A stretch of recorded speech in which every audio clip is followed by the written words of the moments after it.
Hi everyone, I'm Andrea and welcome back to Conversations We Need to Have. We are a sex and relationship podcast where we encourage you to be bonobos, not chimpanzees, be lovers, not fighters. Now, today we're going to be diving into a topic that's sensitive for many people, but one that definitely needs more open communication: overcoming an affair. So let's start with the big question. Can a relationship survive infidelity? I believe the answer is yes. But, and this is a big but, only if both partners are willing to reflect honestly, take real responsibility, and make meaningful changes. Because infidelity isn't just a betrayal, it's a crisis. And how you move through it can either deepen your connection or tear you apart. But first, let's define what we mean by an affair. It's not just about sex. It could be an emotional, flirtatious text, secret lunches, hidden attachments, that energy you're giving somebody else that is meant for your partner. What counts as betrayal? That's something you and your partner decide together. Preferably decide at the beginning of your relationship.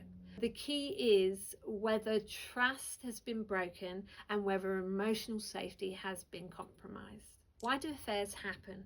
Affairs often occur when there are unmet emotional or physical needs, broken down communication, a lack of honesty, respect, and trust, belief that love should be effortless thanks to rom-coms and fairy tales, fear of conflict. And let's be honest, conflict is at the heart of a relationship.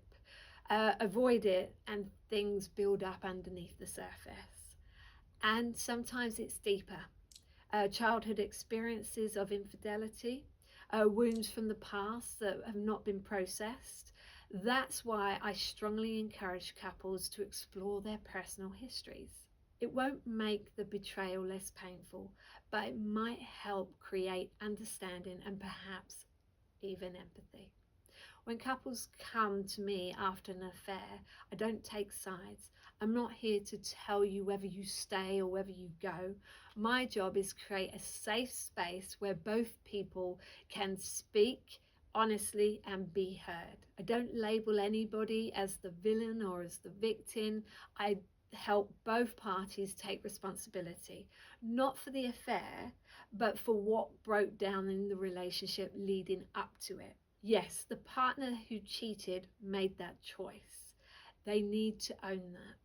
But healing comes from when you look at the whole system, not just one person's actions. So, if you're the hurt partner, I want to say this gently. Your pain is valid. You didn't cause the affair.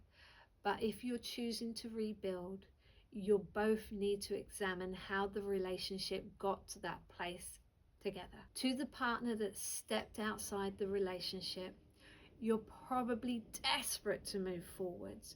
You want forgiveness. You want things to go back to normal. But your partner, they're on a very different timeline.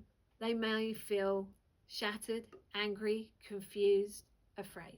This is where you need to hang in there. Show up, stay grounded, be compassionate, even when it's hard. That might mean going above and beyond. Change your job if the affair was at work. Offer full transparency, phone access, location sharing, emotional openness, rebuilding trust in small but meaningful ways consistently over time. Healing isn't instant. You'll need to prove over and over that you're safe to love again. And to the partner who's been betrayed, you might feel like you're losing your mind. The lack of sleep, the racing thoughts, the shame, the grief, it's all part of the trauma response. To move forward, you may need to mourn the loss of the marriage you once had and decide what kind of relationship, if any, you would like to build next. A good way to understand how to mourn the loss of a relationship is to be aware of the Kubler-Ross model of bereavement and dual bereavement.